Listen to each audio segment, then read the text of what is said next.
Hello friends, मैं रोहित शर्मा। आज मैं बात करूंगा आप लोगों से फसलों के बारे में। ठीक है ना, टाइप ऑफ क्रॉप।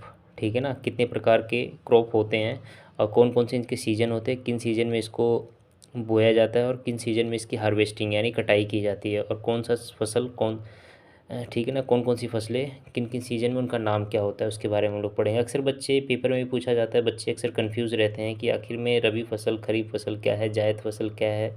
तो इसके बारे में हम थोड़ा सा ध्यान देंगे। ठीक है ना, आप लोग थोड़ा सा ध्यान दीजिएगा। जैसा कि आप लोग देख सकते हैं, रबी फसल के बारे में बात करें दोस्तों, रबी खरीफ और जायद फसल तीन ही प्रकार की फसलें होती हैं। ठीक है ना, जैसा कि हम रबी फसल के बारे में बात करें, रबी फसल जो होती है दोस्तों अक्टूबर में बोया जाता है। ठीक है ना, अक्टूबर अप्रैल में बोया जाता है।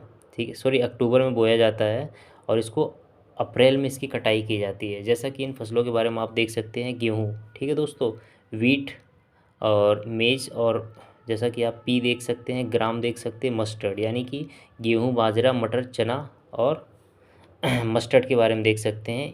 ठीक है ना, तो ये कौन सी फसल है दोस्तों, ये फसल हैंगी रबी फसल है, तो आप लोग ध्यान दीजिएगा। ठीक है ना, तो आप लोग देखेंगे इसको कहाँ किस किस स्टेट में इसको उगाया जाता है, तो देखा जाए इसका क्रॉपिंग किया जाता है पंजाब में, हरियाणा में, ठीक है ना, हिमाचल प्रदेश, जम्मू कश्मीर, यूपी, उत्तराखंड में। ठीक है ना, ये कुछ स्टेट हैंगे जिसको आप थोड़ा सा ध्यान दीजिएगा।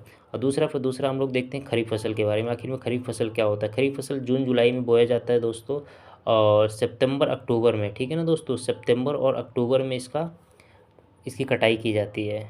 ठीक है दोस्तों, सितंबर और अक्टूबर में इसकी कटाई की सॉरी जो जून जुलाई में इसको बोया जाता है, सितंबर अक्टूबर में इसकी कटाई की जाती है।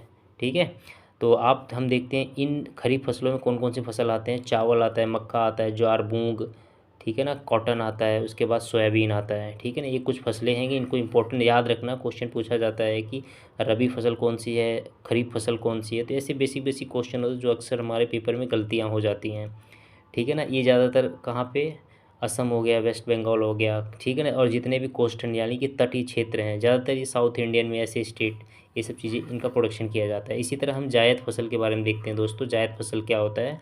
जायद फसल होता है दोस्तों जो रबी और खरीफ फसल के मध्य में, यानी कि रबी और फसल के बीच में, जैसे कि फसल जो हो गया, खरीफ फसल के कटने के बाद जो बीच का जो सीजन होता है ना, सीजनेबल फसल बोलते हैं इसको। जैसे कि मार्च और जुलाई की बात करते हैं। ठीक है दोस्तों, मार्च और जुलाई में जैसे कि फ्रूट्स हो गया, वेजिटेबल्स हो गया, वाटर जैसे कि तरबूज, खरबूज वगैरह, ये छोटी छोटी चीज़ें जैसे कि तरबूज, खरबूज, ककड़ी, ये सब क्या होता है कि रबी और खरीफ के मध्य का जो सीज़न होता है, जिसमें खूब कड़ाके की ठंड, सॉरी, गर्मी पड़ती है, उस समय इन फसलों को बोया जाता है। ठीक है दोस्तों, तो ये बेसिक कॉन्सेप्ट था, आप लोग थोड़ा सा ध्यान दीजिएगा।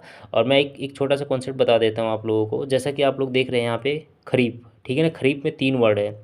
ठीक है ना, तो खरीफ में 3 वर्ड है, जितने भी ये 3 3 वर्ड हैं, ठीक है ना, 3 वर्ड, इसमें भी मक्का 3 वर्ड, इसमें भी 3 वर्ड, ठीक है ना, और इसमें भी 3 वर्ड, मतलब कि 3 से 3 वर्ड और 3 वर्ड से ज़्यादा जितने भी फसल होते हैं दोस्तों, वो रबी इसमें खरीफ में आते हैं। ठीक है ना, किस में आते हैं दोस्तों, खरीफ में आते हैं।